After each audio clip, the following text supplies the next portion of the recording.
Hi everybody. So I'm doing pretty good today for the most part. Um, well, last time I talked to you guys, I kind of gave you all a little insight on me and what it's like, what sickle cell is pretty much. Um, this time I could be a little bit all over the place, but I guess I'll touch on a couple of things here and there. And one of those things is like people don't understand that you can die from sickle cell. You can die from the complications that sickle cell causes.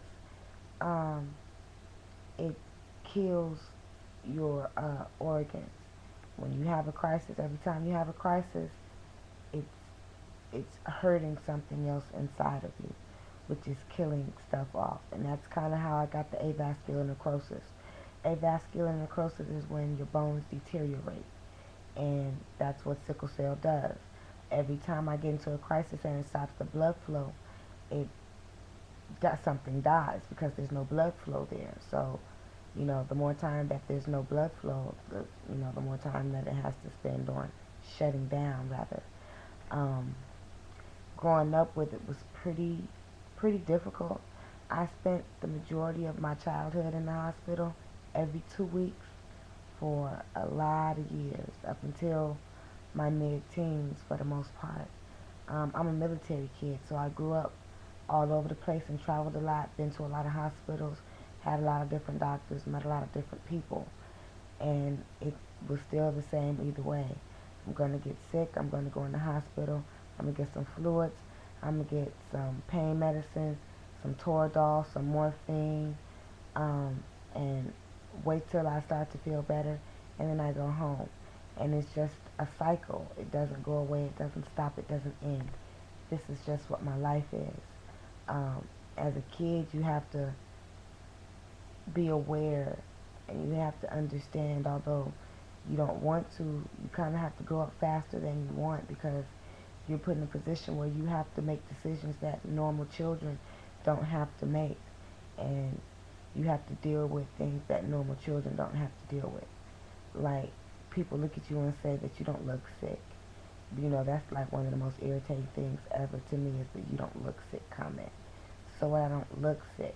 I'm sick. I'm sicker than you could ever imagine. Just because I don't look it, they treat you different. Or because it's a pain, or they can't see the sickness, they don't believe you. Um, Children have to deal a lot with that. Or just, I didn't graduate high school. I didn't finish school because that was one of the problems that I had. Being in school, being in the hospital every couple of weeks, I would come to school and just barely catch up. And then just as I'm catching up, I'd go back into the hospital. So it became a really bad vicious cycle, to where I honestly did.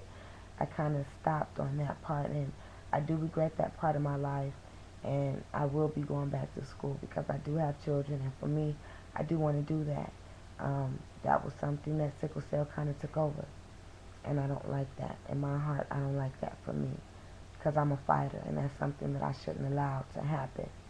Um, Even playing as a child, my dad would tell me things like, okay, you can get in the swimming pool, but you're not supposed to. But you're going to have to suffer the consequences afterwards. So you can either not get in the swimming pool and stay healthy and out of pain, or you can choose to get into the swimming pool and then suffer the consequences behind that. And of course, some of the times I suffered the consequences behind that, because you just want to be a normal kid. You want to have a normal life, not taking gym, not getting wet, being able to get into a swimming pool, because the cold and the pressure from the water will instantly send you into a crisis. Things like that, not being able to run around and play, or having to constantly bundle up. It's hard. It's really hard.